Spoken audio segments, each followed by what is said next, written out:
사람이 마땅히 반드시 우리를 그리스도의 일꾼이요 하나님의 비밀을 맡은 자로 여길지어다. 그리고 맡은 자들에게 구할 것은 충성이니라. 꾸준해야 되는 거죠. 그러니까 하나님의 일을 하는데. 근데 하나님의 비밀을 맡은 자로 여길지어다. 왜 그러죠? 여기 뒤에 고난당하는 게 있어요. 고난당하는 것이 4장 전체에 쭉 나와 있습니다. 그래서 그 참된 주의 종들과 참된 주의 종이 아닌 거짓 종들의 차이는 주를 위해서 헌신하지 않는다는 거죠.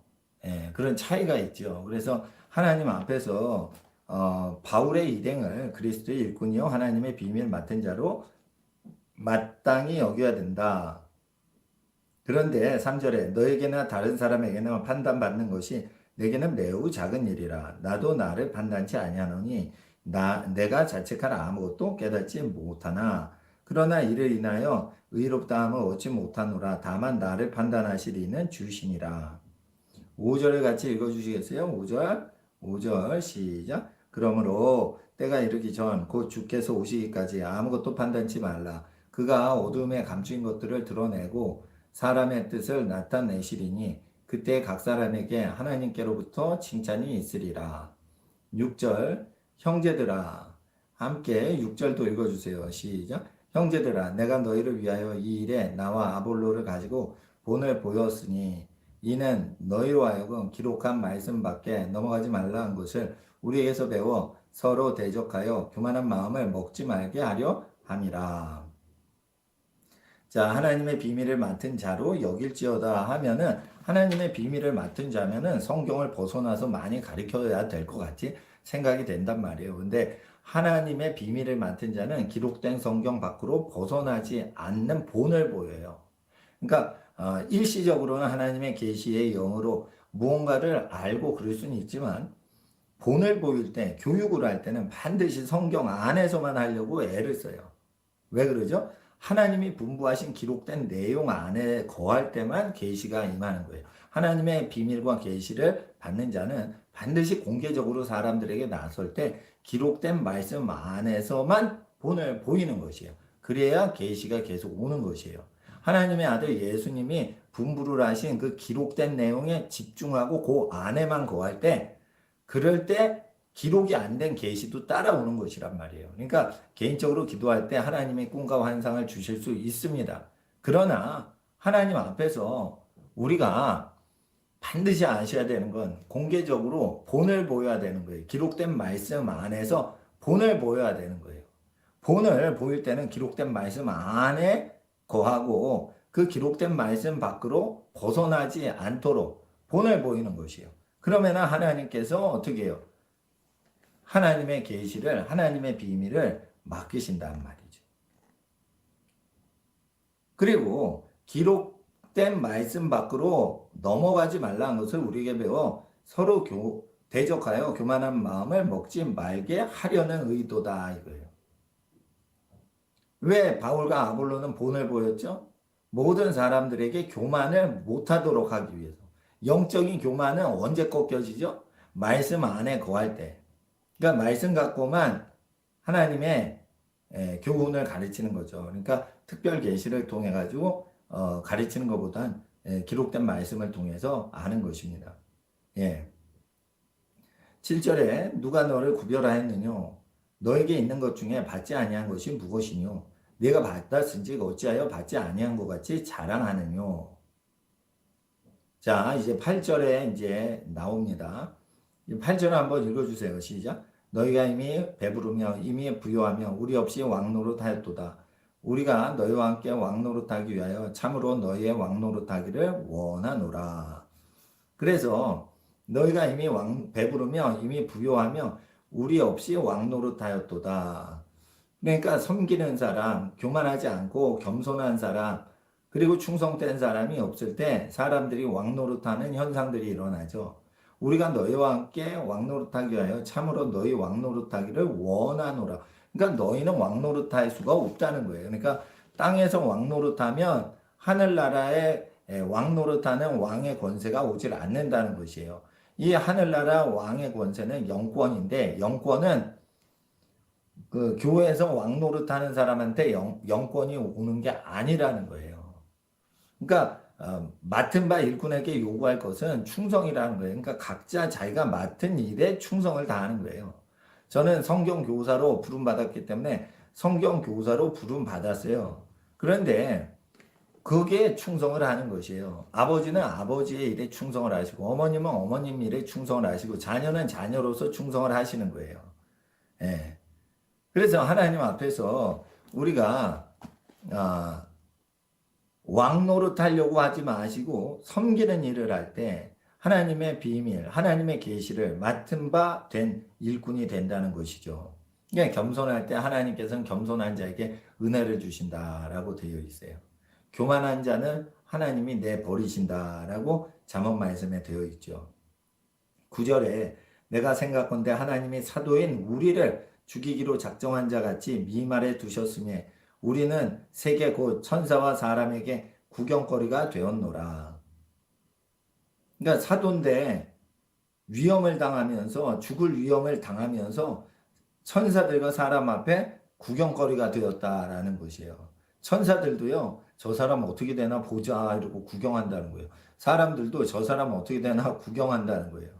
10절에 우리는 그리스도의 영으로 미련하되 너희는 그리스도 안에서 지혜롭고 우리는 약하되 너희는 강하고 이건 뭐냐면 예수님을 증거하니까 미련하게 평가가 되는 거예요.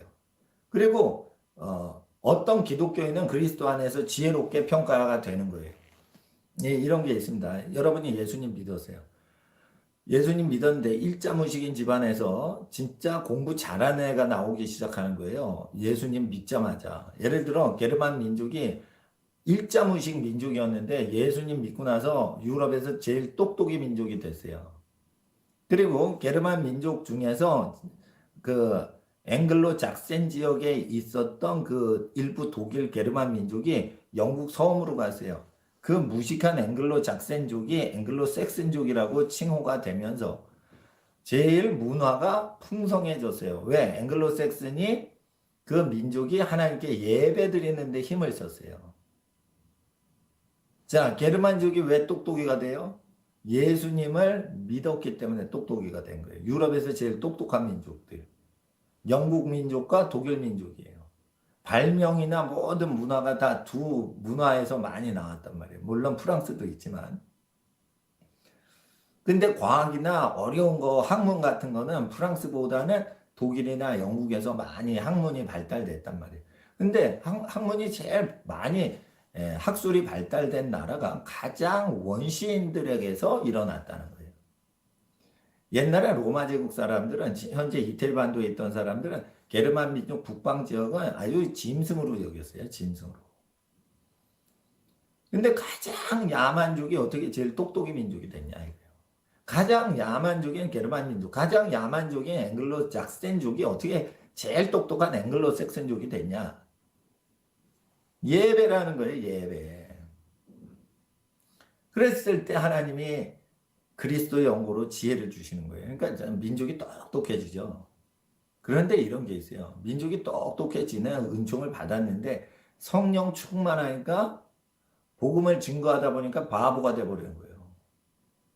야, 너 무리를 예수님이 걸었다는 걸 믿냐? 이러면서 무리를 걸으신 예수님을 믿을 때 바보 취급이 되는 거예요. 야, 너 동정녀가 아기를 낳을 수 있다고 너는 믿니? 라고 동정녀를 통해 예수님이 이 땅에 오신 것을 믿는 우리가 미련하게 된다는 거예요. 그래서 여러분 아셔야 돼요. 하나님의 축복이 어느 정도 올 때는 그리스도의 영으로 우리가 지혜롭게 됐지만 어느 정도 우리가 하나님을 섬길 때는 그리스도 때문에 우리가 미련하게 되는 거예요. 제가 창조과학 사역자들을 존경하는 이유는 다 진화로 믿는데 연구를 해가지고 진짜 탐사를 해가지고 지금 진화론으로 그 자연현상이 불가능한 걸 입증을 하는 거예요. 논리적으로, 변증학적으로, 논리적으로, 그리고 과학적으로, 물리학적으로, 화학적으로. 입증을 하는 거죠. 그럴 때 사람들은 실제 하나님의 진리를 알게 되면 놀라지만 또한 하나님의 진리를 만물을 하나님이 직접 지으신 것을 만물을 통해 영원한 능력과 영원한 신성을 하나님이 보이는 만물에 분명히 하나님을 알 수 있도록 집어넣으셨다고 로마서 1장 20절에 말씀하셨는데도 불구하고 악을 행하고 죄를 밥 먹듯이 살고 있는 그 문화에서는 아무리 공부를 잘해도 하나님을 알 수가 없게 하시는 하나님의 섭리와 역사가 일어나는 것이에요. 그렇기 때문에 우리가 하나님 앞에서 그리스도의 영으로 지혜롭게 된 적이 있지만 그리스도의 영으로 미련하게 살 수도 있어야 되는 거예요. 왜 그리스도의 영으로 미련합니까? 예수님이 설교를 하셨는데 그걸 그대로 믿고 그대로 전하면 우리가 바보가 되게 그렇게 설교를 하셨다는 거예요. 그리고 그리스도의 영으로 우리는 약한데 너희는 강하고. 자, 예수님 믿고 나서 빌빌대던 민족이 영향이 좋아졌죠. 우리나라가 한 민족이 5천년 역사 중에 삼시세끼를 먹은 적이요. 50년이 안 돼요. 50년밖에 안 됐단 말이에요. 5천년 동안 맨날 세끼를 먹은 적이 없어요. 전 국민이 세끼를 먹은 적이 50년밖에 안 됐다고요. 5천년 동안 세끼를 먹은 적이 없는 민족이라고요. 그러니까 우리가 강해진 거예요. 예수 믿고 나서 하나님을 믿는 민족이 하나님께 받은 어떤 국가 시스템이나 교육 시스템 받아들이니까 강해지고 배불려진 거예요. 근데 어떻게 해요? 복음을 충성스럽게 증거하면은 몸이 약해질 수가 있는 거예요. 몸이 약해질 수가 있는 거예요. 너희는 존귀하되 그리스도의 영고로 너희는 존귀하되 우리는 비천하여. 그러니까 교회에서 왕노릇하거나 통치 제도를 자꾸만 만드는 게 우리의 영성에 안 좋다는 거예요. 그러니까 교회를 원시교회 스타일로 만들어야지 우리가 하나님의 비밀을 맡은 일꾼이 되고 우리가 겸손해진다는 거예요. 교회에서 너무 정치 제도를 발전을 시키면 우리가 그리스도로 인하여 지혜롭고 이거 뭐 자꾸만 그런 게 나쁜 게 떠요. 예배 드리지 말라고 뭐 하는 것도 뜨고 뭐 막 그래요. 근데 일단은 예수 그리스도를 믿기 때문에 우리가 건강하다는 걸 입증해야 돼요. 그리고 예수님 믿고 찬양 드리고 예배 드리면은 사람들이 복을 받아서 전염병으로부터 예방이 되고 튼튼하다는 걸 우리가 입증을 해야 돼요. 그래서 제가 제자 훈련을 시킬 대상들은 그 전염병이 있어도 너 걸리지 않을 자신 있니? 너 두려움이 없니? 이렇게 했을 때 두려움이 없어야 그 사람이 예수님 제자가 되는 거예요. 예수님 제자는 두 번째고 목사님 제자가 되려면 너 전염병 돌 때 너 전도하러 갈 수 있어? 어? 국가가 예배 드리지 말라고 그럴 때 너 전도하고 예배 드릴 수 있어? 이렇게 해야지 예수님 제자까지 못해도 목사님 견습생 제자는 될 수도 있다 이거예요. 그러니까 교회 성도님들 중에서 예수님 제자가 많이 없으실 수도 있지요. 또 많이 계실 수도 있어요. 우리가 어떻게 살아야 될까요? 우리가 선택해야 되는 거예요. 예수님의 제자가 된 사람은 모양이 달라요. 근데 예수님의 제자가 아닌 하나님께 복을 받아서 은혜 받고 있는 사람이 하나님의 일꾼인 것 같아. 그래서 평신도 운동이 활성화돼서 교회가 잘 되는 거예요. 그런데 거기는 함정이 있다는 거예요. 저는 젊어서부터 평신도 사역 단체들에서만 있었어요. 그러니까 선교도 평신도가 하고 교회도 평신도가 다 운영하고 그리고 평신도가 다 하는 교회만 다녔어요. 그리고 그런 단체 제자훈련 교재만 배웠어요. 근데 평신도가 다 하는데 그 평신도들이 바울이 당한 것을 경험하지도 않으면서 자기가 사역자래요. 그러면 뭔가 잘못됐다는 걸 우리가 시인을 해야지 예수님의 제자가 될 수 있어요. 예수님이 분부하신 내용인 사복음서를 자기의 생활신조로 지키지 않는 사람들이 교회 사역을 한다고 해가지고 그것이 사역자냐, 하나님이 세우신 사역자냐, 심지어 선교사로 가는데도 사복음서대로 살질 않아요. 그러면은 그게 선교사냐? 아니다 이거예요. 하나님의 성령이 보내신 선교사는 아닐 수가 있는 거예요. 성령이 보내시는 사람은 반드시 예수님의 사복음서를 그대로 가르쳐서 지키도록 하니까 바보가 되는 거예요. 세상 사람들이 이렇게 평가를 할 때.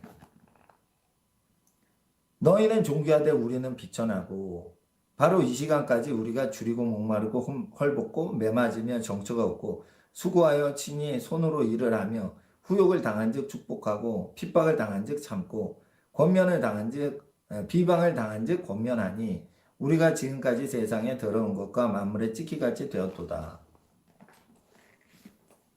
자, 예수님 이름으로 부활절에 또 계속 지금까지 지금 몇 개월이에요. 연초부터 연말까지 지금 계속 교회를 예배 못 드리게 하죠. 그리고 계속 목사님들을 고소고발을 해요. 빨갱이들이. 공산주의를 만들려면 기독교를 제거해야 되니까 그런 거예요. 그럴 때 저는 이렇게 생각을 했습니다. 예. 고소 고발을 되도록이면 피해야 된다, 이거. 예, 맞고소 맞고발 이렇게 하면은 한두 번은 모르겠어요. 근데 한두 번 이제 다른 성도를 위해서 그렇게 할 수는 있는데 하나님을 위해서나 다른 분을 보호하기 위해서는 하는데 목사가 자기를 위해서는 그냥 이 동네에서 핍박하면 저 동네로 피하는 게 좋다고 저는 결정을 했어요. 그걸 한번 해봐야 제자가 될 수 있는 한 구절을 또한 경험을 할 수 있다고 저는 생각을 했어요. 근데 이제 좌파들이 목사가 교회를 의지하고 먹고 살 거다. 그러니까 교회를 공격해서 목사들이 그 사역할 수 있는 그 바운더리를 파괴해 가면은 목사는 꼼짝 못할 것이다. 라고 이제 생각을 하죠. 그러나 하나님의 종들은 하나님이 먹이시기 때문에 예, 교회가 잘 되기 위해서 교회 사역을 하지 교회를 의지해서 먹고 살려고 교회 사역하는 게 아니에요. 예, 그리고 자기가 먹고 살려고 후원받는 거 아닙니다. 배고픈 사람, 가난한 사람, 고통받는 사람 도와주다 보니까 자동으로 먹고 사는 현상이 이루어진 거지. 예, 자기가 먹고 살려고 그 착한 일 하는 사람 주의 종 아니에요. 그러니까 먼저는 하나님의 사람이 되려면 욕심이 없어야 돼요. 욕심을 없애기에 좋은 책이 있어요. 구약이에요, 구약. 구약 성경을 계속 읽으면 욕심이 없어져요. 신약 성경을 구약 성경 안 읽고 읽잖아요. 그러면 교만해져요. 자기가 예수님의 제자가 된 양 착각이 일어나요. 그러니까 구약 성경을 디모데야 네가 어려서부터 알았나니 교훈과 책망과 바르게 한가 의로 교육하기에 구약 성경은 유익하다 했어요. 디모데에게 성경을 신약 성경을 적어줄 때 그때의 성경은 이제 구약 성경이라고 되어 있죠. 물론 이제 신약 성경 마태복음 뭐 이런 게 알려진 이유니까 그런 것도 될 수 있지만 어려서부터 네가 성경을 알았나냐면 디모데가 아기일 때 어린 시절 어린이일 때 알았던 것은 유대인 엄마 출신이거든요. 그러니까 디모데는 그 헬라인 아버지하고 유대인 어머님, 그러니까 외할머니도 유대인이에요. 외할머니 외조모하고 어머님을 통해서 신앙을 어릴 때부터 가졌는데 어려서부터 성경을 알았나니. 그러니까 그건 구약 성경이라고 하지 신약 성경을 얘기하는 게 아니에요. 교훈과 책망과 바르게 한가 의로 교육하기에 유익한 성경 구약을 믿고 나서 신약을 읽으면 사람이 겸손해지고 공의의 사람이 되는 거예요. 그런데 신약만 읽고 종교 활동으로만 해버리면 사회를 보는 눈도 없고 사회가 잘못되는 걸 볼 수도 없고 그냥 자기 교회, 자기 교인, 자기의 영혼에 은혜 받으려고 성경을 읽어요. 자기 가족이 그냥 잘 먹고 잘 살고 평안하고 하나님께 은혜를 받고 살려고만 이기적인 목적, 자기를 섬기기 위해서 성경을 읽어요. 그러니까 소경이 되는 거예요. 그러니까 하나님 앞에서 구약을 통해서 회개를 한 사람과 구약을 사용해서 회개를 하지 않고 그냥 자기 마음대로 회개하고 예수를 믿는 사람하고는 차원이 다른데 구약의 선지자들처럼 바울이 고생을 한 겁니다.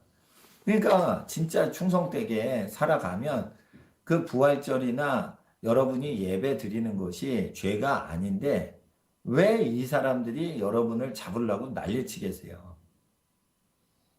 전염병을 두려워하지 않고 나는 하나님께 예배 드린다라고 하니까 마귀가 화가 나는 거예요.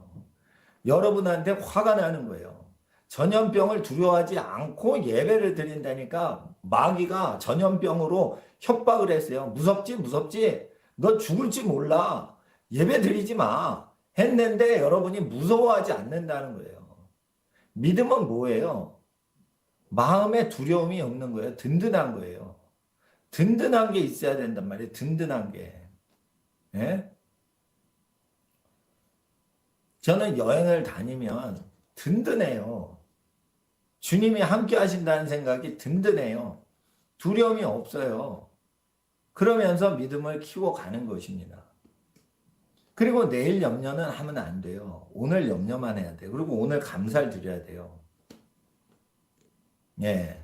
그래서 하나님 앞에서 저는요, 재판에 나가지 않으면은 불이익을 줄 거래요. 그래서 저는 첫 번째 거부했어요. 그 두 번째 하는 때도 안 나가려고 안 나갔어요. 예. 그런데 세 번째 또 했는데 한참 기다려준다고 그런 거예요. 내년도 3월에. 그래가지고 이걸 뭐 어떻게 할까? 이게 협박하는 투로 저 공문서는 처음에 왔었지만 우리 변호사님이 지혜롭고 선하게 이렇게 잘 설명을 해주니까 판사분이 저를 뭐 감옥에 집어넣을 생각은 없으신 것 같아요. 그런데 일단은 이 마을에서 핍박하면 저 마을로 피해라 이랬어요. 그러니까 제가 피해 있는 동안 이제 고발 사건이 다 없어졌어요. 경찰이나 검찰이 전부 제가 죄가 없다. 이거는 근거도 없는데 사람을 괴롭히는 거다. 이래가지고 다 무혐의, 무죄 처리를 해버렸더라고요. 그러니까 저는 그게 하나님의 은혜인데 여러분이 중보기도 해주셔서 설교를 편한 마음으로 할 수 있게 된 거죠. 네. 왜요? 그 고소 고발 당하면 신경 쓰이죠. 그러니까 신경 쓰이면서 살기 싫으니까 저는 이제 그 하는데 복음 증거하는데 자꾸만 신경 쓰게 하면 나는 국적도 버릴 생각으로 있어요. 왜냐하면 내 국적은 하늘나라지 이거 대한민국 아니에요. 대한민국은 내가 전도할 대상이라서 내가 여기에 국적을 이용하기만 하는 거예요. 예? 그러니까 여러분 아셔야 돼요. 가수 유승준 형제님이 국적은 선택할 수가 있는 것에 대해서 얘기를 한 거예요. 여러분이 만약 북한 사람이면 북한 국적 가질래? 미국 국적 가질래? 이럴 때 북한 국적 버리고 탈북해서 미국으로 가죠. 잘한 거라고 생각하셔야 돼요. 왜냐하면 국가 권력의 폭력에 맞설 줄 알아야 그게 의인인 거예요. 국가 권력의 폭력에 맞서지 못하고 국가의 종속이 되라고 할 때 노예가 되면 안 된단 말이에요. 그러니까 국적은 쇼핑하듯이 선택하는 시대가 앞으로 되고요. 국적을 쇼핑하기 때문에 국가 지도자들은 자기 권력과 공권력이 먹히지 않는 영역이 있기 때문에 세계 정부를 구성하는 거예요. 세계 정부를 구성하는 거는 두 가지 이유에서 세계 정부를 구성하는 거예요. 돈을 전부 통제를 하고 싶어가지고 세계 정부를 원하는 거예요. 이게 적그리스도의 세력인 거예요. 두 번째는 사람을 잡아가두고 싶은데 다른 나라 있어도 잡아가고 싶은 거예요. 잡아가두고 싶은 거예요. 그래가지고 사람을 통제하고 싶어서 세계 정부를 하는 겁니다. 그러니까 하나님 앞에서 우리가 어떻게 살아야 되죠? 세상 활동을 멀리하면서 부요하게 사는 시스템인 혈족과 가정을 일으켜야 되는 거예요. 뭘 먹고 살죠? 여러분, 돈 먹고 사는 사람 없어요. 돈벌레 여기 없어요. 다 사람이지. 사람은 식물 먹고 살죠? 식물은 어디서 커요? 땅에서 크죠? 자기 밭을 갖고 있으라고 돼 있어요. 자기 밭을 갖고 있으라고 돼 있어요. 농사를 안 해도 농사를 하고 있으라는 거예요. 자기 밭을 갖고 있고 친척 중에 직업이 없는 사람이 대신 농사를 지어주면 되잖아요. 그래가지고 자기 밭을 갖고 있는데 자기 밭이 1만 평인데 1만 평에 옥수수만 심는 사람이 있어요. 그건 팔아먹으려고 그런 거예요. 그런데 사람이 먹고 사는데 1000평 정도 있으면 서민들이 다 아기 낳고 1000평에서 나는 걸 갖고 1000평 정도 되는 거, 1 acre. 1240평이 1 acre거든요. 1에이커 정도 있으면 사회생활 없이 농사 지은 걸로 자녀를 8명, 10명 낳아도 거기서 먹고 살 생계를 유지할 수 있다. 배부르진 않아도 그 근근히 살 수 있다. 그리고 1240평 중에 한 200평은 작업장이나 집으로 쓰는 거예요. 그러면 어떻게 돼요? 사회활동 없이 오클라호마 벌판에서 농부들이 그냥 사는 거예요. 그러니까 1에이커라는 서부 개척의 그 토지 계량 단위는 그 자립 경제를 근거로 해서 형성이 된 겁니다. 이게 경제 단위 중에. 경제 단위 중에 자립이 불가능하게 측정되는 단위들은 중요한 게 아니에요. 경제의 모든 측량하는 측정 단위들 보시면 이걸 해서 내가 땅을 300평을 샀어요. 근데 300평 안에서 애를 계속 자연스럽게 분만해서 자연스럽게 애를 키우면 한 6명에서 10명 키워요. 300평 갖고는 자급 경제가 안 되는 거예요. 그래가지고 이거를 1에이커라고 한 건데 그 청교도들의 그 1에이커를 좋아했던 그 단위 측정은 경제 자립 정신이 있었기 때문에 정신 차리고 1에이커를 알고 있었던 거예요. 근데 세상에 가서 돈을 버는 재미에 미쳐버리면 세상이 망할 때를 생각하지 않고 경제 자립과 공간 자립을 위한 생각이 없어요. 그러니까 돈에 미치니까 그냥 전부 갖다 투자를 하다가 다 망하는 거예요. 여러분, 나라에 큰 가난이 오게 될 때는 하나님께서 가난을 주시는 거예요. 하나님이 가난 주시는 거예요. 못 피해요. 누구만 피해요? 모세의 노예들 해방시키는 출애굽기 신해상 계명을 지키는 집안만 피할 수 있는 거예요. 절대 하나님이 주시는 국가적인 가난은 청와대가 이길 수가 없어요. 지금 청와대 얼마나 무능력해요. 하나님이 가난을 주셔서 그런 거예요. 근데 사람들은 그걸 모르고 청와대가 경제기획원 장관이 경제재정부 장관이 기획재정부 장관이 뭔가 경제학자니까 부자로 만들어줄 거라고 생각해요. 여러분, 부는요, 자기가 일해서 자기 소유가 있는 것이 자기의 필요를 채워주는 거지 경제기획원에서 해주는 게 아니란 말이에요. 자, 노동자의 임금을 몇 프로로 제한한다. 맥도널드의 그 알바생은 최소 임금이 얼마여야 된다. 이렇게 정부가 해도요. 돈 번 사업주가요. 자기 주머니를 감춰버리면요. 그게 아무 소용이 없는 거예요. 그러니까 자기 손에 있는 돈만 자기 돈인 거지. 세상에서 경제 정책을 얘기했다고 그게 자기 돈이 아니란 말이에요. 그러니까 정치인들의 정책을 의지해서 경제 활동하는 자들은 사람이나 정부의 노예가 됩니다. 앞으로 철저하게 노예 사회예요. 앞으로는 철저하게 노예 사회가 된다는 거예요. 근데 우리가 기쁜 것은 이 복음서, 기쁨의 소식인 구원의 소식인 좋은 소식인 복음서를 믿으면 그 가난에서 벗어나게 된다는 거예요. 공부 제일 못하는 미개한 민족이 있었대 봐요. 게르만 민족. 예? 글씨도 모르고 아무것도 모르고. 예? 짐승처럼 살았는데 어떻게 예배를 제일 잘 드리니까 제일 똑똑이가 된 거예요. 예배를 잘 드리고 하나님이 명령하신 계명을 그대로 가르쳐 지키게 하는 거예요. 그럴 때 하나님께서 기름 부으신 주의 종들은 이기주의가 없고 이타주의라는 거예요. 이기적인 사람들은 하나님이 쓰실 수가 없는 거예요. 교만한 사람 쓰실 수가 없는 거예요. 자기의 것을 자기의 것이라 주장하는 사람들, 그런 사람은 쓰실 수가 없는 거예요. 그러니까 사회활동을 많이 하고 투자를 많이 하고 이래가지고 성공한 사람들이 교회 사역을 할 때 재앙과 환란을 피할 수가 없는 거예요. 그러니까 하나님 앞에서 고린도 전서, 고린도 후서는 오늘날도 진리인 것입니다. 고린도 전서 1장에 싸움을 하는 거예요. 이 사람들이 개바파다, 아볼로파다, 이거 싸움을 하는 거예요. 그러니까 이 사람들을 싸움을 못하게 하려고 너희가 왕노릇 하는구나. 너희들 왕노릇 하면 왕노릇 우리랑 못해. 우리는 하늘나라 가서 왕노릇 할 거야. 하늘나라 올라가기 전엔 왕노릇을 여기서 못하지만 우리에겐 왕의 권세가 있어. 영적인 권세가 있어. 이런 뜻이에요. 그래서 14절, 4장 14절. 내가 너희를 부끄럽게 하려고 이것을 쓰는 것이 아니라 오직 너희를 사랑하는 자녀같이 권하려고 하는 것이다. 그리고 15절에 그리스도 안에서 일만 스승이 있으되 아비는 많지 아니하니 그리스도 예수 안에서 복음으로써 내가 너희를 낳았음이라.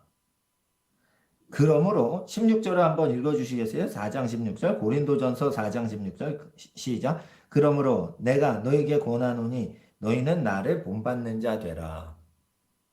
그러니까 저도 바울을 본받는 자가 돼야 돼요. 이게 성경에 기록되어 있는데 이게 하나님 말씀이에요. 그러니까 저도 바울을 본받아야 되는 거예요. 그러면 여러분은 어떻게 하시겠어요? 여러분도 바울을 본받아야 되는 거예요. 바울같이 고생하는 사람이 집에 있어야 되는 거예요.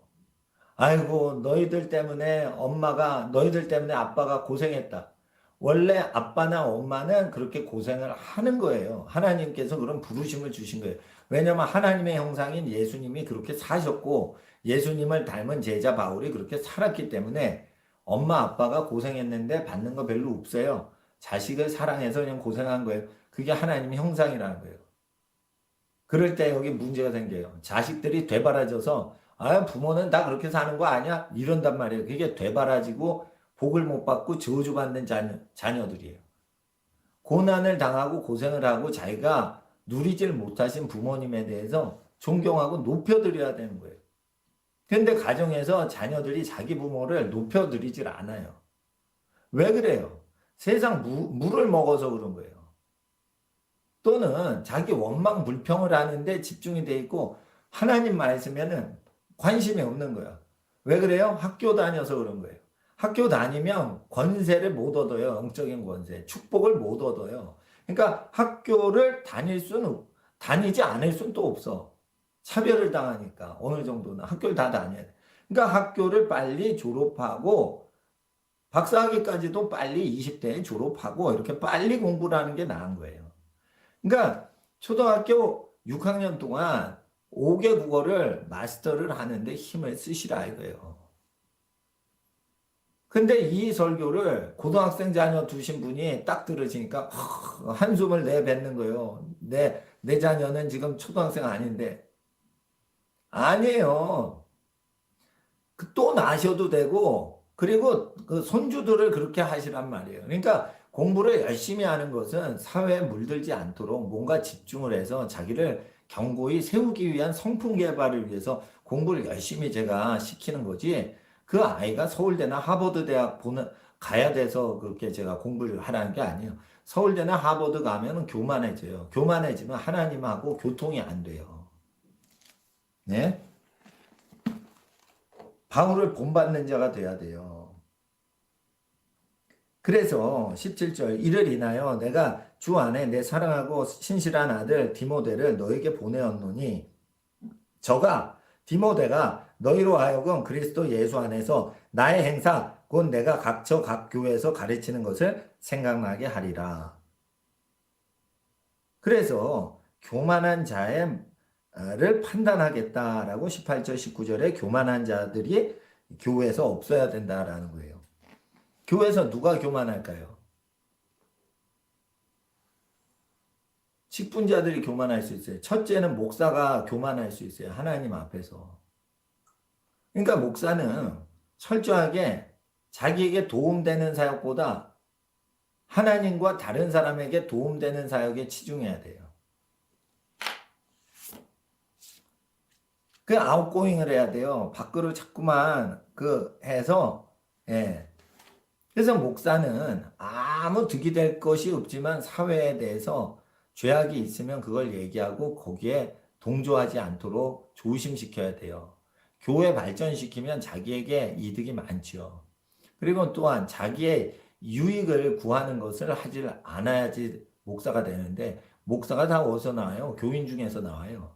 그러니까 교인들이 경건한 교인 중에서 목사도 나오고 선교사도 나오고 장로님도 거룩하시고 존경받는 분들이 많이 나오시고 권사 집사님 분들도 거룩하고 존경받는 분들이 많이 나와요. 근데 기본적인 영적 DNA는 겸손이라는 DNA가 있어야 된다는 거예요. 겸손은 언제 이루어지죠? 4장에 보면 고난을 당해서 겸손하게 된다는 거예요. 그러니까 여러분이 그 삶의 고난이 왔을 때 겸손하게 된다는 거지. 그러니까 고난을 많이 겪으시고 흰머리가 나신 분들한테 허리를 숙여라, 청년들아. 그 소리입니다. 그러니까 노인하고 어린이가 따로따로 놀면 안 되고 같이 지내라고 하나님이 만드셨기 때문에 그렇게 해야 돼요. 그리고 사람을 한 배에 하나씩 태어나도록 하신 거는 연령대가 전부 다른 사람이 같이 섞여 살라고 하신 거예요. 그게 하나님 나라인 거예요. 그러니까 유치원생만 따로 모여서 살고 노인들만 따로 모여 살고 그러면 하나님 나라가 아니죠. 생물학적으로 자연법적으로 이게 안 사는 거죠. 그러니까 노인대학도 좀 이상한 거예요. 아니 노인도 이거 읽으면 하나님 말씀 배우는 거죠. 어린이도 성경 읽으면 되는 거예요.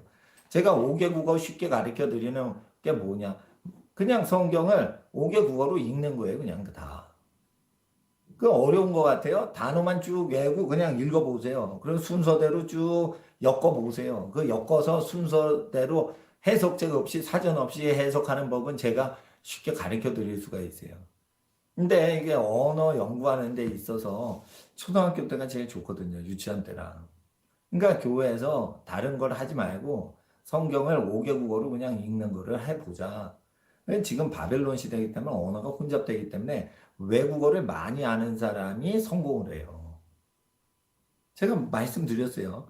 외국어를 많이 하는 사람이 성공을 한다고요. 그러면 초등학교 때 그거를 선지자의 목사님이 얘기를 해줬는데 그거를 공부를 안 하니까 선지자는 꼭 신령해야만 선지자입니까? 앞으로 교육계가 어떻게 된다고 예언을 딱 했으면 그걸 미리 20년 전에 딱 말씀을 알아듣고 딱 지켜야지 그게 선지자를 믿는 거지. 내가 20년 후에 될 거를 딱 보면서 얘기를 드리는 거예요. 왜 집마다 건축하는 거랑 농사 짓는 거를 모든 크리스찬이 다 알아야 되냐고 제가 누누이 강조하냐면 환란이 오기 때문이에요. 국가도 그걸 어떻게 못해요. 빚지지 말아야 돼요. 왜? 빚 때문에 전부 노예살이로 들어가고 자기가 번 돈 자기 뜻대로 못 쓰게 되기 때문에 그렇기 때문에 빚지면 안 돼요. 그리고 빚 때문에 신분이 형성돼요. 자유 평등 사회라고요. 자유가 없어져요. 빚이 있으면. 평등이요? 노예가 돼버려요. 빚이 있으면. 자유평등 사회 구현했다고요? 근데 빚에 의해 돌아간다고요? 그 노예제 사회예요. 미국 가보세요. 크레딧을 얻어야 돼요. 크레딧이 뭐냐? 자기 현찰 갖고 자기 돈을 자기가 쓰면은 크레딧을 올리지 않아요. 무엇을 써야지 돼요? 빚을 쓴 다음에 빚을 천천히 꾸준히 갚으면 착한 사람이라고 인정해줘요. 그러니까 마귀의 수작이 들어가는 거예요. 마귀의 수작이. 북한도 마귀 국가인데 미국에 있는 마귀는 미국 사람 생리에 맞게 마귀 훈련을 시키는 거예요. 노예 훈련을 시키는 거예요. 북한은 북한 방식대로 국민들을 노예화 시키는 거지만 미국은 미국 방식대로 마귀가 미국에서는 미국 사람을 노예화 시키는 거예요. 그러니까 빚지면 안 된다는 거예요. 빚지면 안 된다는 거. 아기를 많이 낳아놓고 생육하고 번성하고 자기 종족이 많은 상태에서 어느 영역을 땅을 점령하라. 단지 흙만 점령하라는 게 아니에요. 어떤 활동 공간을 점령하라는 거예요. 무얼로? 종족끼리 뭉쳐서. 근데 우리도 예수님 믿으니까 같은 가족 개념이죠. 그러니까 예수님 믿으니까 여러분이 저랑 가족인 거예요, 영적으로. 그러니까 하나님 앞에서 여러분이 복을 받는 길은 이 말씀 안에 있고 말씀을 벗어나면 안 되는데 말씀을 벗어나게 하는 것들이 뭐냐? 마귀로부터 온 것들이에요. 마귀가 만든 신학들도 많이 있습니다. 그래서 신학 공부를 많이 하다 보면 이게 하나님이 주신 게 아니라는 걸 바로 알아요. 그 예수님 믿고 거듭난 사람은 알아요. 근데 예수님 믿고 거듭나지 않은 사람, 그 미혹돼 가지고 마귀한테 들어가 버리죠. 그리고 자기가 성직자가 되는데 그게 마귀에 속한 성직자란 말이에요. 그러니까 하나님 앞에서 문익환 목사나 김용민 씨나 이런 사람들은 구약 성경을 실제 믿질 않아요. 무리를 걷는 예수님에 대해서 안 믿어요. 그쪽 신학은. 그런데 자기가 성직자라고 안수를 받아요. 근데 하나님의 종이에요? 아니에요. 그러면 우파에는 하나님의 종이 다 채워져 있냐 이거예요. 그러지 않아요. 우파는 돈을 좋아하면 안 돼요. 돈을 좋아하는 우파는 하나님의 자녀가 될 수가 없고 예수님의 일꾼이 될 수가 없어요. 교만하십니까? 여러분 성공해서 교만하십니까? 그러면 여러분은 하나님의 일꾼이 되실 수가 없어요. 자, 20절 하나님의 나라는 말에 있지 아니하고 오직 능력에 있음이라. 너희가 무엇을 원하느냐? 내가 매를 가지고 너에게 나아가랴. 사랑과 온유한 마음으로 나아가랴. 그래서 교회를 세팅해 놓고 나서 그게 교회가 아니고 교회는 계속적으로 겸손하도록 만드는 시스템이 가동돼야지 교회라는 것이에요. 그러니까 바울이 떠났다가 다시 가서 매를 들랴 사랑과 칭찬을 주겠는가? 이렇게 초이스가 있는 거죠. 이렇게 해서 교만한 사람이 크리스찬 중에 없게 해서 하나님 나라의 크신 은총이 내려오도록 하는데 목적이 있는 것이에요. 그러니까 왜 제가 자꾸만 부모님한테 이렇게 좀 물질을 드리라고 하냐? 그러면은 자기 부모님을 높이는 게 돼요. 높이면 어떻게 되냐면 겸손해져요. 그러니까 부모님이 복을 받질 않고 자녀가 복을 받아요. 그러니까 자녀를 복받게 하려고 아주 내가 작정을 한 거예요. 그러니까 목사님한테 공경할 바에는 그냥 부모님한테 먼저 해라는 거예요. 해라는 거. 예.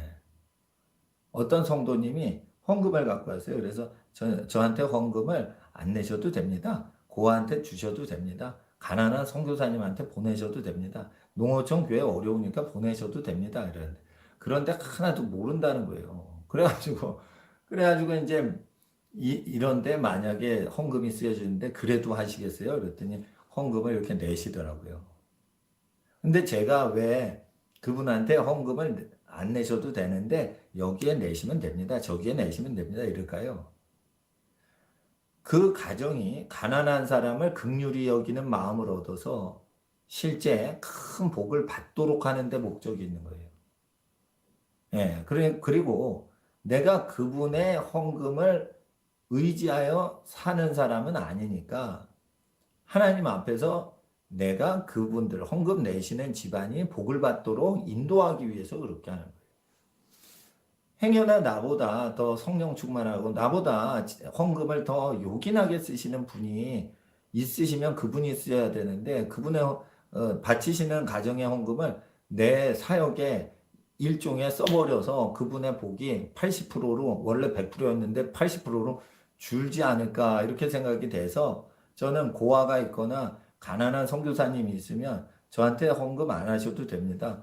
저쪽으로 가게 헌금을 보내세요. 이렇게 하는 건 뭐냐면 나도 하나님 앞에 두려운 거예요. 조심스러운 거예요. 그 집안이 복을 받아야 되는데 과연 우리 교회가 진짜 가장 안전한 교회인가? 그건 아니거든요. 우리 교회는 아주 단순무식한 교회예요. 그러니까 저희 친족분 중에 어떤 분이 너희 교회는 꼭 기도원 같다. 계속 기도하다가 또 말씀 듣고 계속 기도하다가 말씀 듣고 찬양하고 그러니까 꼭 기도원 같다. 그런데 그 기도원이 아니에요. 원래 교회가 그렇게 돼 있어요. 그리고 원래 교회는요. 회의를 하거나 이런 게 없었어요. 원래 2000년 전 교회는. 가난한 사람한테 다 각자 알아서 나눠주고 그냥 오세요. 이렇게 먼저 했다는 거죠. 그러니까 하나님 앞에서. 그리고 하나님 앞에서요. 자기 부모님을 공경하고 자기 자녀를 소중히 여길 때 어떤 사람에게 그 부모의 복과 자녀의 복이 크게 임할까요? 다른 집의 부모들이 행복해하고 다른 집의 자녀들이 행복할 수 있도록 도와주면 자기 집이 그런 복을 받는 거예요. 자기 집의 부모를 잘해주고 자기 집의 자녀를 잘해주는 건 기본 베이직인데 더 나아가서 자기 집이 잘 되려면 다른 집이 잘 되고 다른 집이 복을 받게끔 계속 도와주는 거예요. 그러면 그 복이 다 어디로 몰려와요? 여러분의 집으로 몰려오는 거예요. 그러니까 불신자나 죄인들은 이제 자기 부모를 잘해드리고 자기 자녀를 착하게 키우자. 이렇게 작정하는 거는 죄인들이나 하는 거고 의인들은 부모 공경도 하고 자녀도 의의 길로 가게 하고 악하고 음란한 거 못하게 하고 이건 기본으로 하니까 의인인 집안은 다른 집안이 잘 되도록 자꾸만 도와줘서 엄청난 큰 축복을 그 무장시키고 있는 거예요. 그게 의인들이에요. 그러니까 의인들이 복을 쌓는 방식은 죄인들이 복을 쌓는 방식하고 달라요. 죄인들은요, 자기 부모한테 잘 못했잖아요. 그러니까, 아유, 죄송하니까 잘해야 돼. 자기 자녀한테 함부로 했잖아요. 그러니까, 자기 자녀를 하나님의 사랑으로 진리로 잘 가르치려고 해요. 그게 죄인들이 취하는 거예요. 근데, 의인들은 어떻게 해요? 기본적으로 다른 집이 복을 받게 하는 거예요. 다른 집이. 목사가 될 필요가 없어요. 목사가 된 사람마다 더 큰 심판 받는다고 돼 있어요. 그러니까 하늘의 복을 마련하고 하늘의 비밀을 담당하는 자는 고난을 통과해 가지고 겸손하게 되는 건데 그 겸손이 잘 말을 안 들으면 주의 종이 가가지고 겸손하게 만드는 거예요. 근데 겸손하게 만드는 것 중에 하나가 뭐냐면 좋은 방법이 있어요. 집안 어른한테 그냥 잘 해드리는 거예요. 그러면은 사람이요, 기본적으로 이제 좀 겸손해져요. 집안 어르신인데 뭐 자기가 그분의 세포에서 떨어져 나와서 인간이 시작됐거든. 그러니까 자기보다 높은 분인 걸 알아요. 집안 어른들이. 자기보다 높으신 분이신 분들인 걸 알죠. 어떤 누구든. 그러니까 그 가족끼리 어른 자꾸만 만나고 이런 사람은 겸손해지고 그리고 이제 어른을 자꾸만 만나기 싫어하고 친구들끼리 만나요. 그러면 어떻게 돼요? 자연히 교만해지는 거예요. 그러니까 하늘의 복을 받는 자와 못 받는 자는 그 생활 패턴에서 차이가 나니까 예, 교회 활동을 열심히 한다고 되는 게 아니에요. 교회 활동을 열심히 하는. 그러니까 청년부니까 청년끼리 막 만나요. 그런다고 경건해지는 거 아닙니다. 대학생이니까 대학부에서 대학생들끼리만 계속 만나요. 그렇다고 경건해지는 게 아니에요. 대학생끼리 계속 만나봐. 그럼 그냥 눈이 맞아가지고 연애나 하지. 그러니까 여기 하나님이 어떻게 하셨어요? 섞어 살게 하신 거예요. 연령대를. 근데 그렇게 살지 못하는 것은 우리의 모든 가족들이 다 가난해서 뿔뿔이 직업전선으로 다 뿔뿔이 헤어졌기 때문에 디아스포라가 현대사회엔 모든 집안마다 경제적인 디아스포라가 되는 거예요. 그러니까 가족들이 만나는 건 밤 11시밖에 안 되는 거예요. 근데 11시에 딱 들어오면 아빠가 들어오니까 그때 유치원생들은 다 잠자고 있어. 그러니까 쉽게 말해 주말 빼고는 같이 지낼 시간이 없는 거예요. 이게 영적 디아스포라예요. 영적으로 사실 말해서 사회인 거예요. 근데 그 노예 사회라고 출애굽기에 얘기하는데 노예 사회가 아니라고 생각하는 거예요. 노예 사회예요. 여러분, 여러분이 번 거 여러분 마음대로 할 수 있어요. 어떤 집 1,000만 원 한 달 벌었는데요. 800만 원을 넣어야지 돼요. 자기 집 식구는 200만 원밖에 못 써요. 빚을 갚고 보험금을 내고 그래가지고 800만 원이 전부 다 운영비야. 그리고 남는 자기 마음대로 쓸 수 있는 거 200만 원밖에 없어. 그럼 80%는 노예로 사는 거예요. 80%는 노예고 20%만 자유인인 거예요. 돈은 그래서 소득에서 돈을 얼만큼 자기가 자유로 사용할 수 있냐. 그렇게 될 때는 그 금방 볼 수가 있는 거예요. 그러면 자기 집안이 빚이 없어지게 하는 게 그게 요건인데 빚이 없어지도록 하나님께 기도해야 되는데 빚을 이웃 섬기고 뭐 하나님 때문에 불가피하게 쓸 때 빼놓고는 빚을 쓰지 마세요. 사랑의 비두에는 빚을 쓰지 마세요. 하나님은 빚지는 걸 싫어하세요. 여러분은 편하죠. 근데 하나님은 싫어하죠. 그러니까 빚을 계속 쓰다 보면 불안한 느낌이 오는 거예요. 그건 누가 주신 거예요? 하나님이 주신 거예요. 신앙은 이렇게 구체적으로 삶에서 나타나게 돼 있지, 신앙은 영의 세계를 추구하는 건 신앙 아니에요. 거듭난 영은 육을 다스리는 게 영적인 신앙생활이라고 하지, 거듭난 영이 영의 세계를 계속 추구하고 신비 체험을 추구하는 건 영적이지 않아요. 영은 살아서 육체의 소욕과 영의 소욕이 충돌하는데 영의 소욕이 육체의 소욕을 눌러버리는 거예요. 그게 영성 생활인 거예요. 그러니까 수도원에서 생활하는 것보다 세상살이 하면서 애 낳고 키우면서 살면서 죄 짓지 않고 사는 게 더 영성이 있는 거예요. 예? 애 낳아봐요. 자식 새끼가 웬수지. 예? 자식 새끼가 왼수지. 근데 애 안 낳아 수도사 돼서 수녀가 돼서 그럼 왼수가 없지. 자기가 생긴 돈 자기가 쓰면 되고 그냥 불쌍해서 도와주면 되지만은 가족은 그게 아니거든. 무한 책임을 져야 되거든. 그러니까 하나님 앞에서 그 겸손을 추구해야 되고 교만을 제거해야 되는 것입니다. 하나님의 비밀을 맡은 자가 누구입니까? 주님 때문에 고생하는 사람들. 솔직히 말해서 제 흰머리, 흰수염은 왜 난 거예요? 예? 예. 주님 위해서 수고를 하다 보니까 이렇게 그렇게 된 거예요. 금식을 계속 했죠. 금식할 때 뭐 나를 위해서 했어요? 하나님 나라를 위해서 했지. 다른 사람은 많이 먹이고 저는 적게 먹었어요. 예. 그러다가 이제 손님 맞이할 때는 손님이 잘 드셔야 되니까 손님 먹을 때 나는 왕창 먹어요. 예. 원래 제가 체력이 무지무지 좋은 학생이었어요.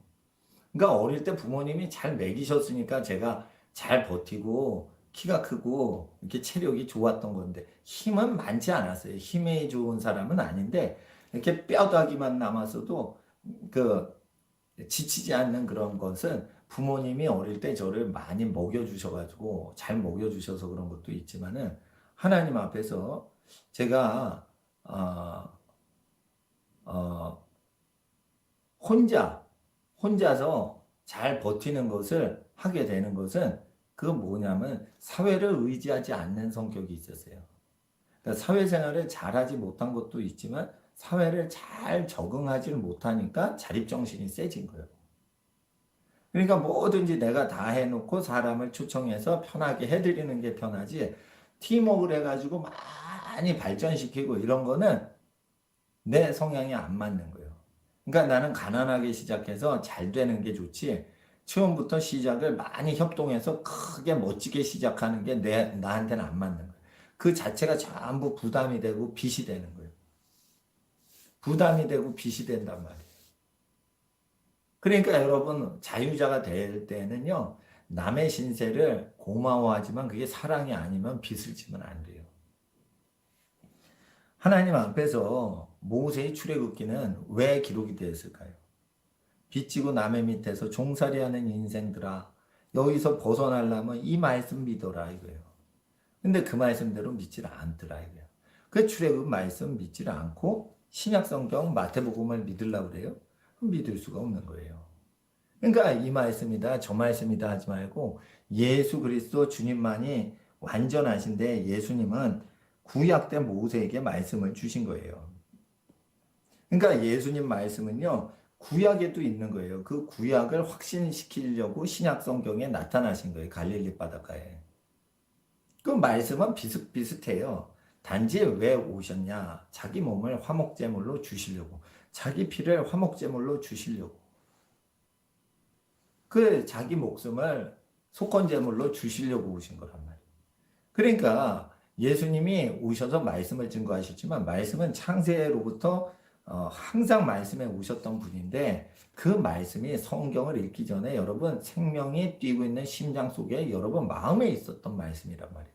그러니까 생명이 고동치고 있는 영혼은 다 예수님의 말씀이 운영되고 있는 거예요. 성경책 본 적이 없어도. 그러니까 여러분 아시겠어요? 자기가 사랑하면 안 되는데 그 사랑하는 사람을 좋아할 때 순수한 상태에서 얼굴이 빨개지는 남녀 청춘들이 있어요. 왜 그러냐면 그 사람이 지금 죄를 범했다 이래가지고 빨개진 거예요. 그게 양심이라. 양심이 선하면 육체에 나타나요, 그게. 그런데 음란을 계속 가까이 하면 어떻게 돼요? 나쁜 생각을 해도 얼굴이 빨개지질 않아요. 그게 왜 그래요? 고장난 인생인 거예요. 고장난 인생. 그러니까 결혼을 귀중히 여기는 사람, 결혼을 귀중히 여기고 한 사람만 사랑을 영원토록 해야지. 이런 사람은 빨개진단 말이에요. 누구를 좋아하면. 응? 누가 누구를 좋아한다. 그런데 여러 사람을 좋아하되 이용만 하는 사람들은 빨개지질 않아요. 예? 그러니까 하나님 앞에서 그 모세의 율법은 어디에 기록되어 있냐? 빨개지는 청춘 남녀의 그 볼따구에 모세의 율법이 있다. 그들은 모세율법을 읽은 적이 없지만 모든 인종과 5대양 6대주의 모든 종족들은 순수한 처녀 총각은 빨개진다. 이게 누구를 좋아하면. 그리고 자기가 좋아하는 사람이 자기를 좋아하면은 아주 빨개지고 행복해지고 심장이 뛴다 이거예요. 거기에는 순결 개념이 있는 거예요. 순결. 순결을 잃어버린 사람은 그게 없어져요. 없어져요. 순결한 사람만 그 증세가 주로 많이 가동되거든요. 그러니까 모세의 율법은 글씨가 아니에요. 생명체 속에 작동하는 현상인 거지. 그거를 저를 만나서 처음 아신 분이 있어요. 그러니까 모세의 율법을 읽고 합니까? 자, 살인범이나 성폭행범 이런 사람은 쥐어 패고 싶단 말이에요. 예? 왜 그런 거예요? 반드시 피를 흘릴지어다. 해가지고 인간의 모든 본성 자체가 살인범이나 강력범은 두드려 패 죽이고 싶은 거예요. 그게 왜 그런 거예요? 그게 하나님의 감정인 거예요. 그러니까 하나님을 어떻게 알아요? 인간이 그걸 당해보면 아는 거예요. 예?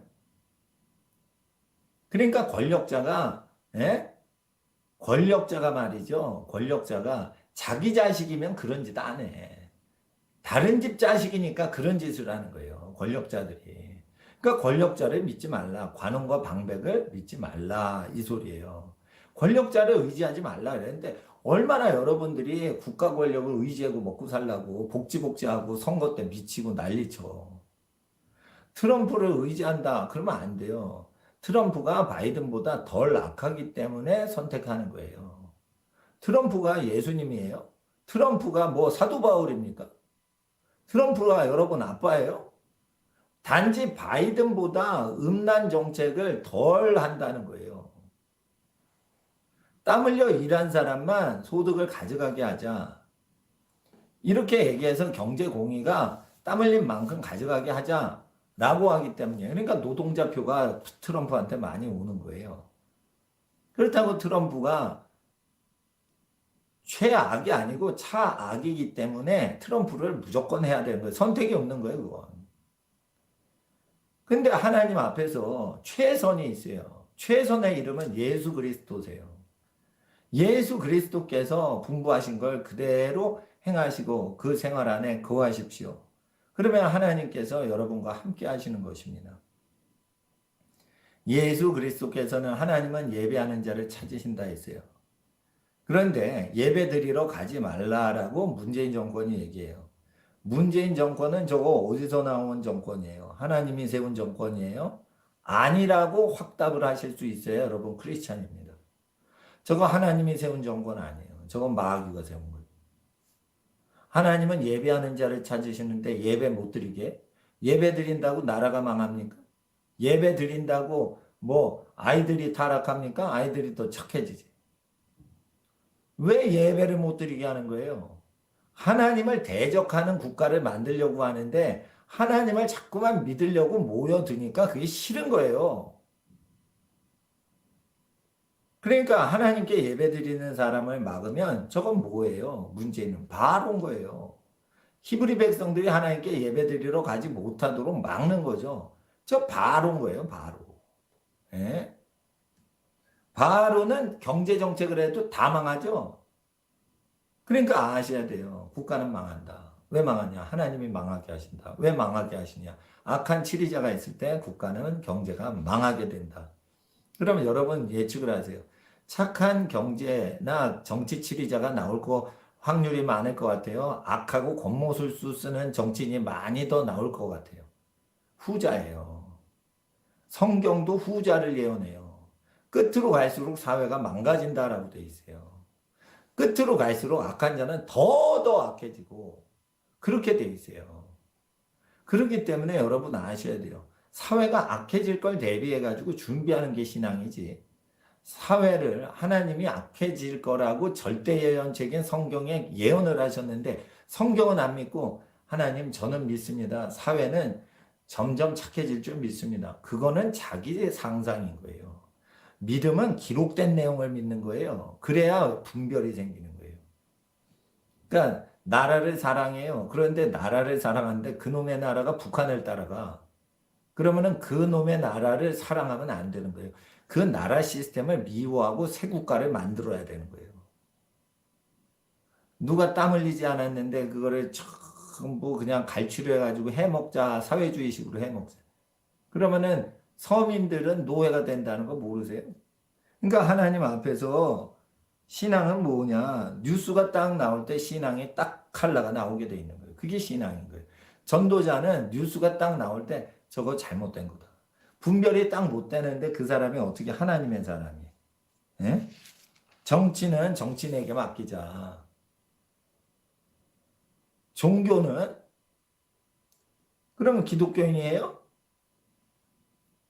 악인 중에 가장 악인이 모여있는 정치도 잘못됐다고 얘기를 분별을 못하는데 거룩하고 거룩한 일을 하겠다고요? 그게 평신도 사역의 맹점인 거예요. 평신도의 사역은 가장 중요한 사역 터전은 정치, 경제, 교육, 문화, 사회, 국방 이런 데를 장악하는 게 평신도 사역인 거예요. 평신도 사역은 교회 목사님 하는 일을 거두는 게 아니란 말이에요. 평신도 사역은 목사님 하는 것보다 100배, 1000배 강력하고 큰 분야를 장악하는 거예요. 평신도 사역은 정치를 장악하고 경제를 장악하고 교육을 장악하고 군사를 장악하고 문화 창달, 예술 이런 거를 장악해서 하나님께 영광이요 이웃에겐 덕을 끼치는 거라는 거예요. 그런데 평신도 사역이라는 죽을 지옥 가는 평신도들이 하는 짓거리 보세요. 교회 안에 모여가지고 왕노릇 한단 말이에요. 그리고 교회 일만 하는 거예요. 그리고 사회는 손 띄는 거예요. 그러니까 사회를 전부 마귀 새끼가 다 잡아먹은 거예요. 그래서 제가 교회 일 없애버리는 거예요. 예? 교회 일 하고 싶어요? 그러면 저 따라서 하시면 돼. 평생 그냥 가난하게 사실 거 생각하고 자기 소유 가난한 자에게 나눠주고 말씀만 가리키고 기도만 하고 살아. 그러면은 교회를 할 수 있어요. 교회 뭐 주보 접기 그 필요 없어요, 요즘. 누가 주보를 봐, 요즘. 수준 있는 교회는 주보 없어요. 거의 50년 전 방식이요. 그러니까 주보를 잘 적거나 주보를 프린트 아웃하거나 출력하거나 그러면 주일이에요? 아니에요. 아니에요. 기도 말씀에 전무해야지. 그리고 복음 증거해야지. 그리고 가난한 사람을 위해서 복음 증거하는 거예요. 그러면 뭐예요? 헌금 받거나 후원금이 없어도 복음 증거하고 성경 교육할 수 있냐. 그러면 그게 주의 일이에요. 근데 나한테 사례비를 줘야지 내가 설교하겠어요. 내가 후원비를 받지 않으면 성경 공부 안 시키겠어요. 이거는 주님의 일이 아니에요. 여러분 과연 주님의 일을 진짜 할 수 있는 평신도예요? 평신도 사역자는 정치, 경제, 군사, 교육, 문화, 예술 이런 세상을 정복하는 거예요. 누구를 이기고 여러분보다 더 악한 사람을 제끼고서 그걸 정복하는 거예요. 그러면 하나님이 여러분이 교만해도 여러분을 도와주신대요. 신명기 9장에 여러분이 목이 고다도 여러분을 왜 도와주시냐. 반드시 멸망해야 될 것들이 사회를 다스리고 있기 때문에 여러분을 하나님이 쓰신다고 신명기 9장에 약속하셨어요. 그러니까 하나님의 일이 뭔지를 아시겠죠. 하나님의 비밀을 맡은 종이 되려면 바울처럼 예수님 닮아야 돼요.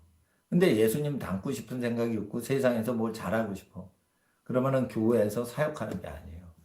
교회는 왜 세속화가 되냐? 세상 좋아하는 사람이 사역을 해 되기 때문에 그런 거고 세상을 좋아하는 사람이 목사가 되는 경우에 세속화되고 세상을 좋아하고 세상 성공을 좋아하는 사람이 교회 일을 주장하니까 되는 거예요. 그렇게 되는 거예요. 헌금을 낼 때 세금 공제를 꼭 받고 싶으세요? 그러면은 세금 공제를 받고 싶은 만큼 헌금을 적게 하시는 게 나은 거예요. 그래서 헌금을 내고 그거를 어디에다 얼만큼 헌금했다고 국가에 보고를 합니까? 그러면은 국가 통제에 교회를 집어넣는 거예요. 아시겠어요? 저는 헌금 받지요. 그러면 현찰로 바꿔가지고 선교사님한테 현찰로 드려요. 영수증 안 남겨요. 왜 그런 줄 아세요? 나를 뒷조사하는 악한 자나 탐욕이 많거나 적그리스도한테 팔아넘길 사람이 20년 후에 생길 수가 있기 때문에 미리 20년 후를 대비해가지고 지금부터 준비를 하는 거예요. 가룟 유다는 교인 100명 중에 한두 명이 나오게 돼 있어요. 그러니까 성령 충만한 분들만 온다고 생각을 하진 않아요. 그러니까 어떻게 돼요? 나는 나보다 가난한 분들만 만나요. 그리고 내가 써야 될 거를 나눠드리고 우리 교회 써야 될 걸 그 더 가난한 교회에 나눠드려요. 그럴 때 국가에 보고해요. 보고를 다 하고 세금 낼 걸 다 내세요. 그리고 찌끄러기만 헌금으로 주세요. 그리고 찌끄러기 헌금 받아서 가난한 목사님 도와드리면 네로 황제나 스탈린 같은 사람이 우리가 착한 일 한 거를 추적할 수가 없잖아. 그러면은 네로나 스탈린이 우리를 죽일 수가 없을 거 아니야. 무슨 착한 일을 하는지 알아야지 죽일 거 아니야. 착한 일 하는 사람 죽이려고 애를 쓰잖아요. 권력자들이. 지금 아니라고요. 지금 그런 사람이 들어온 거예요. 착한 일 하는 사람 죽이려는 사람이 정치 지도자가 됐다고요. 근데 목사님 왜 귀국하셨어요? 그러면 여기에 할 일이 있어서 귀국한 거예요. 계속 있을 수도 있어요. 근데 제가 아프리카 갈 수도 있어요. 하나님 앞에서 복음을 증거하는데 인터넷 시대가 돼서 복음을 공간이 초월을 해도요. 저는 설교할 때 이 설교가 환란을 대비해서 여러분 집안이 정신 차리시고 교회를 섬기지 마시고 하나님을 섬기시고요.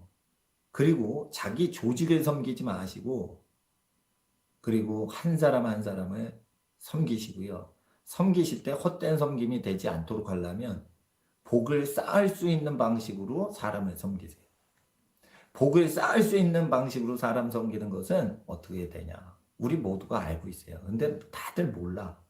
내가 대접받고 싶은 대로 남을 무조건 대접해 주는 거예요.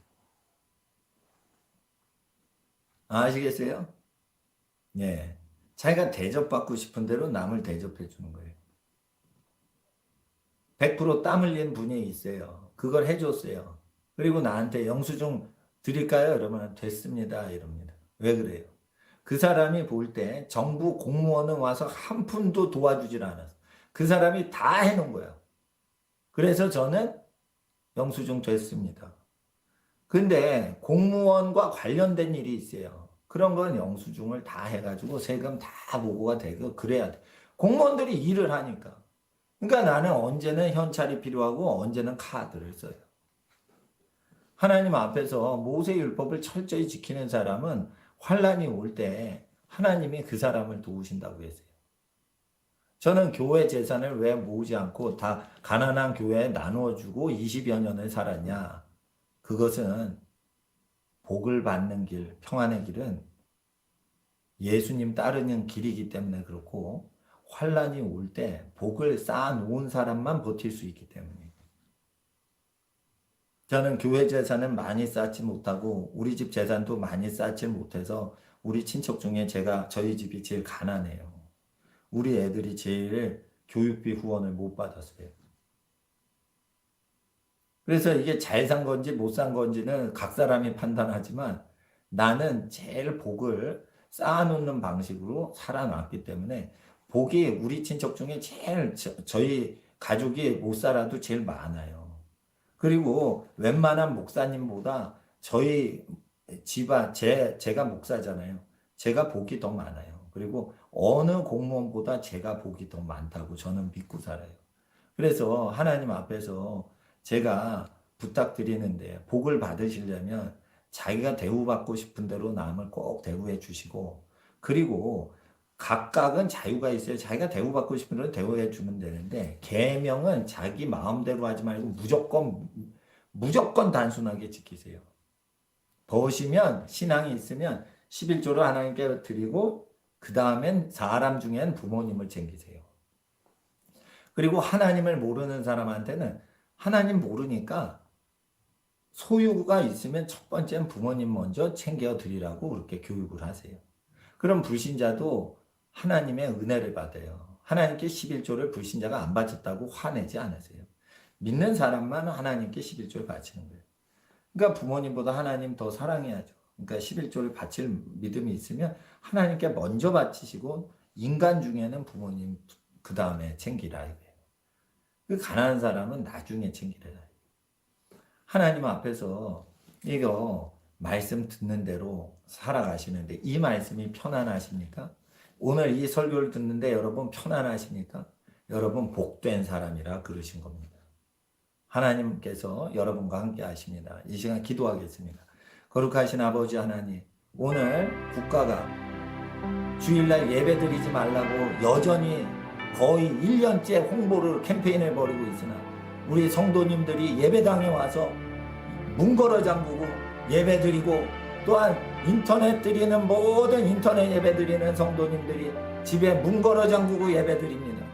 주여 복을 더하여 주시어서 영원한 하나님 나라의 복된 일꾼 되게 하여 주시옵시고, 나라가 망하고 나라가 쇠할 때 도리어 나라를 건지는 하나님의 복이 여기에 모든 성도의 집안에 머물게 하여 주시옵시고, 아버지 하나님, 기근이 와도 굶지 아니하고 가난이 와도 부족이 없게 하시고, 병마가 오고 코로나 바이러스가 와도 아픈 자가 하나도 없는 집안이 될지어다.